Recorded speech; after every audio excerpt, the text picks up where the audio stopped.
안녕하세요. 스포츠 이슬TV 김이슬입니다. 오늘은 9월 6일 KBO 프리뷰를 해보도록 하겠습니다. 시청하시기 전에 구독과 좋아요, 알림 설정까지 해주시면 스포츠 소식을 더 빠르게 받아보실 수 있습니다. 먼저 LG와 쓰게 경기를 분석해보도록 하겠습니다. 이민호는 직전 등판에서 NC 상대로 제구가 흔들리며 고전했습니다. 그로 인해 3.2이닝 소화에 그치며 빠르게 마운드를 내려왔었죠. 그러나 최근 수군이 잘 다루고 있는데 퓨처스를 다녀온 이후 흔들리던 슬라이더의 컨트롤이 나아졌고 패스트볼도 꾸준히 150 가깝게 나오고 있습니다. 김광현은 최근 3경기 연속으로 승리를 따내지 못했습니다. 그러나 그 기간에도 2점 초반의 방어율을 기록한 것은 물론 리그 최고의 에이스로서 본인의 역할을 확실하게 해주고 있죠.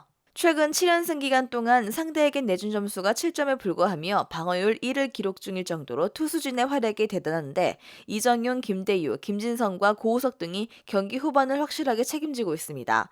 또 김광현 상대로도 오지환과 김현수, 박혜민 등 좌타자들이 좋은 타격을 하며 밀리지 않았습니다. 쓰게 강한 이민호의 등판일이라는 점도 감안해야 합니다. LG의 승리를 봅니다. 다음은 삼성과 키움의 경기를 분석해 보도록 하겠습니다.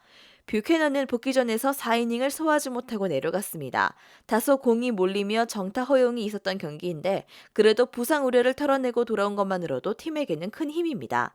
수아레즈가 마운드의 중심을 잡아주고 있고 원태인도 잘해주고 있기에 에이스의 부담을 덜고 본인의 경기에 집중하면 되죠. 애플러는 불펜에서 선발로 복귀한 이후에도 전혀 인상적인 피칭을 하지 못하고 있습니다. 최근 3경기에서는 경기당 3이닝 소화에 그쳤고 이닝당 출루 허용이 2를 넘었습니다.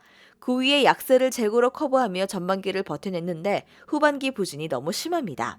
키움 타선이 지난주에 다소 살아난 것은 사실이지만 뷰캐넌 상대로는 활발한 모습을 보이지 못했습니다. 또 애플러가 워낙 부진한 최근을 보내고 있기에 삼성 타선이 충분히 공략해 득점을 만들 수 있죠. 삼성이 홈 시리즈 첫 경기에서 승리를 가져갈 것이고요. 삼성의 승리를 봅니다. 다음은 NC와 두산의 경기를 분석해 보도록 하겠습니다. 루친스키는 최근 4경기에서 승리 없이 3패를 당했습니다. 그러나 그 기간에도 3차례나 일자체 경기를 하는 등 무너진 경기는 적었죠. 단 그의 등판 이래 팀 타선이 터지지 않았고 지난 LG전에서는 에러가 3개나 속출하기도 했습니다. 브랜드는 최근 2경기를 내리 패했습니다. 그러나 난타당하며 고전했던 KT전을 제외하면 그리 쉽게 무너지는 모습은 안 나왔죠. 시즌 후반 팀에 합류한 좌완 투수인데 150의 속구를 던질 수 있는 파이어볼러입니다. 또 공격적인 피칭을 하고 있기에 투구수 관리도 가능한데 NC 상대로는 이번 시즌 한 경기에 나서 5이닝 동안 2실점 경기를 했습니다. 두산이 루신스키의 천장 노릇을 한 건 사실이지만 최근 타선의 부진이 극심합니다. 타이룬 우주 이후 투산의 최고 외인 타자라 평가받던 페르난데스도 폼이 떨어졌기에 루친스키의 구위에 눌릴 것입니다.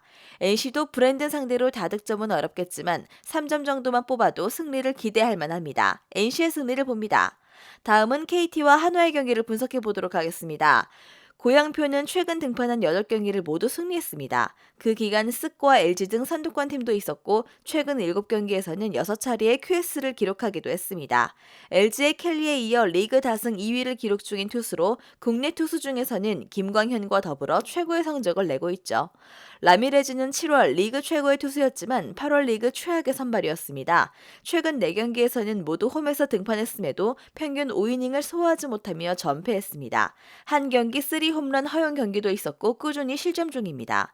최근 완벽히 폼이 무너진 라미레즈와 상대할 고양표는 리그 최고의 폼을 보여주고 있습니다. 한화에 강하기도 했지만 슬라이더와 체인지업 등을 안정적인 제구와 함께 뿌리고 있기에 홈에서 쉽게 실점하지 않을 것이죠. 선발에 확실한 우위가 있는 KT가 1승을 더할 것인데 KT의 승리를 봅니다. 마지막으로 롯데와 기아의 경기를 분석해 보도록 하겠습니다. 박세웅은 꾸준히 시즌 3점대 방어율을 기록 중입니다. 그러나 최근 다시 주춤하고 있죠. 지난 등판에서는 한 경기 최다 타인 11안타를 허용하는 등 난타당하기도 했는데 롯데가 가장 믿고 있는 국내 선발이긴 하지만 기복이 있는 점은 분명합니다. 양현종은 지난 등판에서 QS 동반 승리를 따내며 연패를 끊어냈습니다. 올스타 브레이크를 지나 8월에 들어오며 팀의 에이스이자 베테랑 투수답지 않게 흔들리는 모습이 나왔는데 분위기를 바꿀 중요한 승리였죠. 박세웅이 기복 있는 피칭으로 고전하는 건 사실이지만 기아 상대로는 언제나 QS급 피칭을 했습니다. 또 장타 허용을 줄일 수 있기에 쉽게 홈에서 실점하지 않을 것이고요. 양현종이 연패 탈출을 하긴 했지만 고질적인 문제인 장타 허용은 해결하지 못했습니다.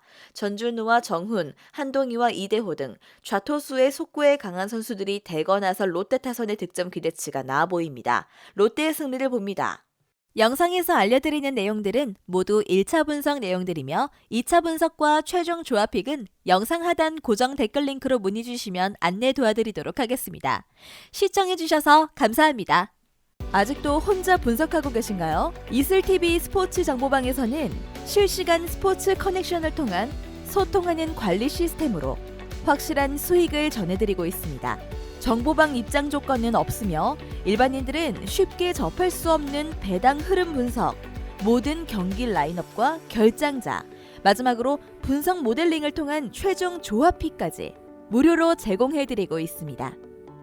물론 마음에 안 들면 둘러보시고 나가셔도 됩니다. 혼자 하면 단기간으로 수익을 볼 수도 있겠지만 함께 하면 장기간으로 꾸준한 수익이 가능합니다. 정보방 무료 참여하시고 꾸준한 수익을 원하시는 분들은 영상 고정 댓글 링크로 문의 주시면 안내 도와드리겠습니다. 늦지 않았습니다. 함께 합시다.